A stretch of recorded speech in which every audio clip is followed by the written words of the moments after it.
Hi ಎಲ್ಲರಿಗೂ ನಮಸ್ಕಾರ. ಅತಿ ಸುಲಭವಾಗಿ ಮಸಾಲೆ ಉಪ್ಪಿಟ್ಟು ಹೇಗೆ ಮಾಡೋದಂತ ನೋಡೋಣ್ರಿ. ಬೆಳಗಿನ ನಾಷ್ಟಕ್ಕೆ ಉಪ್ಪಿಟ್ಟು ಮಾಡ್ತೇವ್ರಿ. ಟೈಮ್ ಆಗೈತಿ ಅಂತೇಳಿ ಹಂಗೆ ಬಿಟ್ಟು ಹೋಗಿರ್ತಾರೆ, ತಿಂದ್ರಂಗಿಲ್ಲ ಮತ್ತು ಬೇಜಾರು ಮಾಡ್ಕೊಂಡು ಬಿಟ್ಟು ಹೋಗಿರ್ತಾರೆ ರೀ. ಆ ಟೈಮ್ನಾಗ ಹಿಂಗೆ ಮಸಾಲೆ ಉಪ್ಪಿಟ್ಟು ಮಾಡಿಕೊಟ್ರೆ ತಿಂತಾರೆ, ತಿನ್ಲಿಲ್ದರು ತಿಂತಾರೆ ರೀ. ಅಷ್ಟು ಟೇಸ್ಟ್ ಆಗಿರ್ತೈತಿ. ಈಗ ಮಾಡೋ ವಿಧಾನ ಹೇಗಂತ ನೋಡೋಣ್ರಿ. ಪೂರ್ತಿ ಹಿಡಿವೆ ನೋಡಿರಿ. ಲೈಕ್ ಮಾಡಿರಿ, ಶೇರ್ ಮಾಡಿರಿ, ಕಮೆಂಟ್ ಮಾಡಿರಿ, ಸಬ್ಸ್ಕ್ರೈಬ್ ಮಾಡಿರಿ.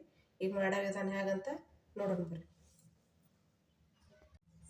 ಬೆಳಗಿನ ನಾಷ್ಟಕ್ಕೆ ಉಪ್ಪಿಟ್ಟು ಮಾಡಿರ್ತೇವಲ್ರಿ, ಅವಾಗ ಟೈಮ್ ಆಗೈತಿ ಅಂದು ಜಲ್ದಿ ಹಂಗೆ ಹೋಗಿಬಿಡ್ತಾರೆ ರೀ. ಒಬ್ಬೊಬ್ರು ಬೇಜಾರು ಮಾಡ್ಕೊಂಡು ನೀವು ಉಪ್ಪಿಟ್ಟು ಮಾಡಿ ತಿನ್ನಂಗಿಲ್ಲ ಅಂತ ಹೋಗಿಬಿಡ್ತಾರೆ. ಆವಾಗ ಇದು ಉಳಿದ ಉಪ್ಪಿಟ್ಟು ಮಸಾಲೆ ಉಪ್ಪಿಟ್ಟು ಮಾಡಿಕೊಟ್ರೆ ಎಂಥ ತಿಂದಿಲ್ದರು ಉಪ್ಪಿಟ್ಟು ತಿಂತಾರೆ ರೀ. ಅಷ್ಟು ಮಸ್ತ್ ಆಕತಿ. ಈಗ ಮಸಾಲೆ ಉಪ್ಪಿಟ್ಟು ಮಾಡೋದು ಹೇಗಂತ ನೋಡೋಣ ಬರ್ರಿ. ನೋಡಿರಿ, ಈಗ ಎಣ್ಣೆ ಕಾಯಕ್ಕಿಟ್ಟಾನಿ. ಎಣ್ಣೆನೂ ಭಾಳ ಹಾಕ್ಬಾರ್ದು ರೀ. ಇದಕ್ಕೆ ಕರಿಬೇವು ಕೊತ್ತಂಬರಿ ಎಲ್ಲ ಉಪ್ಪಿಟ್ಟು ಹಾಕಿ ರೆಡಿ ಮಾಡಿರ್ತೀವಿ. ಈಗ ಎಣ್ಣೆನೂ ಭಾಳ ಹಾಕ್ಬಾರ್ದು ರೀ. ಸ್ವಲ್ಪ ಎಣ್ಣೆ ಹಾಕಿ ಮಸಾಲೆದು ಮಾಡೋದು ಹೆಂಗಂತ ನೋಡೋಣ. ನೋಡಿರಿ, ಈಗ ಎಣ್ಣೆ ಕಾದೈತಿ. ಒಂದು ಸ್ವಲ್ಪ ಶೇಂಗಾ ಕಾಳು ಇನ್ನೊಂದು ಸ್ವಲ್ಪ ಕೈ ಆಡ್ಕೋಬೇಕು ರೀ.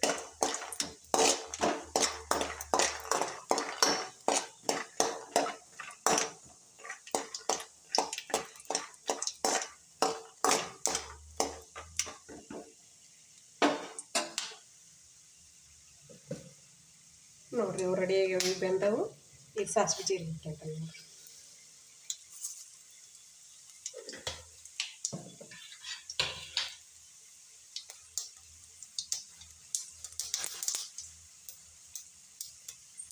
ಒಂದು 2-3 ಕಡ್ಡಿ ಅಷ್ಟು ಕರಿಬೇವು ಹಾಕ್ಯಂತ ನೋಡಿರಿ.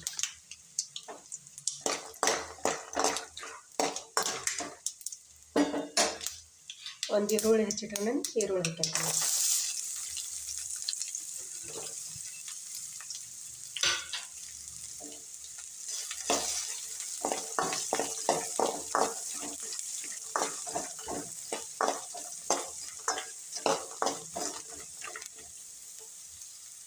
ಒಂದು ಸ್ವಲ್ಪ ಬೇಯ್ಬೇಕು ರೀ ಈರುಳ್ಳಿ. ತೀರ ಬೇಯಬಾರ್ದು ರೀ. ಒಂದು ಸ್ವಲ್ಪ ಕುರು ಅಂತ ಬರ್ಬೇಕು ರೀ. ತಿನ್ನೋ ಮುಂದೆ ಒಂದು ಸ್ವಲ್ಪ ಈರುಳ್ಳಿ ಕುರು ಅಂದ್ರೆ ಟೇಸ್ಟ್ ಜಾಸ್ತಿ ಕೊಡ್ತೈತೆ ರೀ.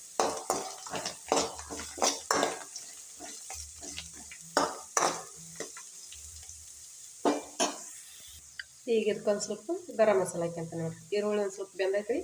ಗರಂ ಮಸಾಲೆ ಹಾಕ್ಯಂತ ನೋಡಿರಿ. ಸ್ವಲ್ಪ ನೋಡಿ ಹಾಕ್ಯಬೇಕು ರೀ. ತೀರ ಜಾಸ್ತಿ ಹಾಕ್ಯಬಾರ್ದು ರೀ. ಮಸಾಲೆ ತೀರ ಮಸಾಲೆ ಆದ್ರೆ ಅದು ಟೇಸ್ಟ್ ಆಗೋಲ್ಲ. ಸ್ವಲ್ಪ ಹಾಕ್ಯಬೇಕು.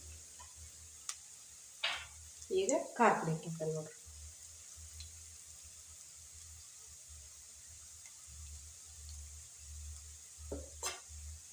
ಇದನ್ನು ಕೈ ಆಡ್ಕೋಬೇಕು.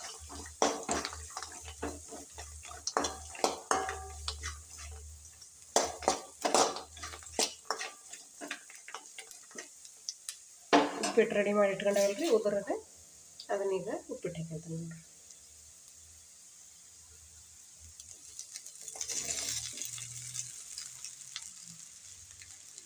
ಉಪ್ಪು ಅದ್ರಾಗ ಇರ್ಬೇಕು ರೀ. ಉಪ್ಪು ಏನು ಮ್ಯಾಗ ಹಾಕೋ ಅವಶ್ಯ ಇರಲ್ಲ.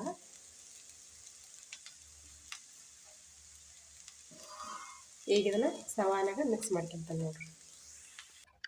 ನೋಡಿರಿ, ಮಸಾಲೆ ಉಪ್ಪಿಟ್ಟು ರೆಡಿ ಆಯ್ತು ನೋಡಿರಿ. ಇಷ್ಟ ಮಾಡಿಕೊಟ್ರೆ ಮಕ್ಕಳು ಇಷ್ಟಪಟ್ಕೊಂಡು ತಿಂತಾರೆ ರೀ. ಈಗ ಸರ್ವ್ ಮಾಡಿ ತೋರಿಸ್ತೇನೆ ರೀ. ನೋಡಿರಿ, ಉಪ್ಪಿಟ್ಟು ಮಸಾಲೆ ಉಪ್ಪಿಟ್ಟು ರೆಡಿ ಆಯ್ತು.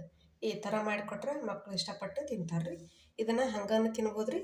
ಇಲ್ಲಕ್ಕೆ ಈ ಥರ ಬೆಳ್ಳುಳ್ಳಿ ಮಂಡಕ್ಕಿ ಹೆಚ್ಚಿರ್ತೇವಲ್ಲ ರೀ, ಬೆಳ್ಳುಳ್ಳಿ ಮಂಡಕ್ಕಿ ಹಾಕ್ಯಂಡು ಬಾಡಿಸ್ಕೊಂಡಾದ್ರೆ ತಿನ್ಬೋದು ರೀ. ಅಷ್ಟು ಟೇಸ್ಟ್ ಇರ್ತೈತಿ. ಇವನ್ನ ಮಂಡಕ್ಕಿನ ಬಾಡಿಸ್ಕೊಂಡಾದ್ರೆ ತಿನ್ಬೋದು, ಹಂಗೆ ತಿನ್ಬೋದು. ಅಷ್ಟು ಟೇಸ್ಟ್ ಇರ್ತೈತೆ ರೀ. ನೋಡಿರಿ, ನಾನು ಮಾಡಿದ ರೆಸಿಪಿ ನಿಮ್ಗೆ ಇಷ್ಟ ಆಗೈತೆ ಅಂತ ಭಾವಿಸ್ತೀನಿ. ಲೈಕ್ ಮಾಡಿರಿ, ಶೇರ್ ಮಾಡಿರಿ, ಕಮೆಂಟ್ ಮಾಡಿರಿ, ಸಬ್ಸ್ಕ್ರೈಬ್ ಮಾಡಿರಿ. ಎಲ್ಲರಿಗೂ ನಮಸ್ಕಾರ.